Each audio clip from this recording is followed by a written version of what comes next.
పార్వతులేమో ఈ దంపతులనిపించాలి. ప్రతి సంసారంలోనూ మా కథలే వినిపించాలి.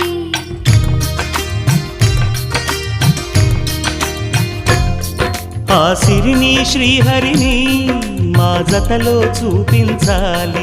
శ్రీకాంతుల కొలువంటే మా కాపురం అనిపించాలి. మా ముంగిలిలోన పున్నమి పూల వెన్నెల విరియాలి. మా చక్కని జంట చుక్కల తోట పరిపాలించాలి. కలలో ఇలలో ఏ కన్నెకి ఇలాంటి పతి రాడనిపించే వరుణ్ణే వరముగ ఇవ్వండి.